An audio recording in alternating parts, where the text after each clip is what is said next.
তফসিল ঘোষণার পরদিনই রাজধানীর বিজয়নগর এলাকায় গুলিবিদ্ধ হলেন ঢাকা ৮ আসনের সম্ভাব্য স্বতন্ত্র প্রার্থী শরীফ ওসমান হাদী। শুক্রবার দুপুর ২টা ২৪ মিনিট রাজধানীর ডি.আর টাওয়ার সংলগ্ন কালভার্ট রোডে হঠাৎ গুলির আওয়াজে আতঙ্ক ছড়িয়ে পড়ে আশেপাশে। ততক্ষণে জানা গেছে গুলিবিদ্ধ হয়েছেন ইনকিলাব মঞ্চের শরীফ ওসমান হাদী। চিল্লাইতেছে যে গুলি লাগছে, বাঁচাও বাঁচাও। তো সবাই আর বাইক রানিং এ গুলি করে বাইক চলে গেল।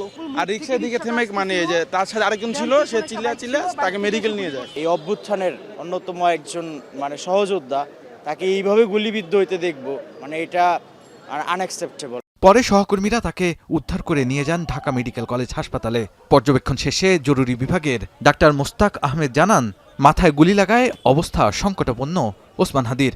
অন্যদিকে নিউরো বিশেষজ্ঞ ডাক্তার জাহিদ বলেন, বেশ কয়েকবার কার্ডিয়াক অ্যারেস্ট হওয়ায় জটিলতা আরও বেড়েছে। একটা বুলেট কানের ওপর দিয়ে বাম দিক দিয়ে ঢুকে ডান দিকে বের হয়ে গেছে বুলেটটা। তো এটা মানে ম্যাসিভ ব্রেন ইনজুরি বলতে যা বোঝায় সেটাই।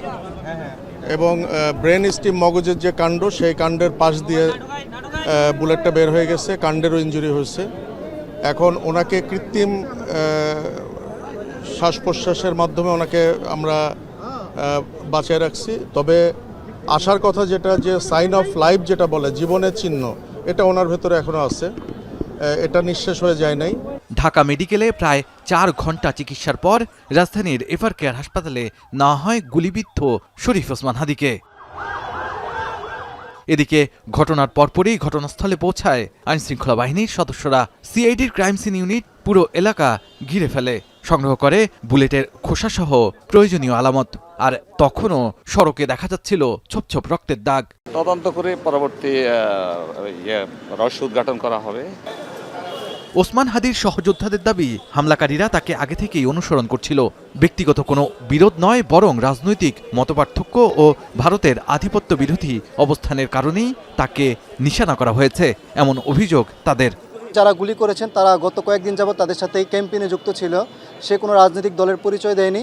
সে হাদী ভাইকে পছন্দ করে বলে তার কাছে আসছে, এরকম একটা কথা বলে সে প্রচারণায় অংশগ্রহণ করতে চায়।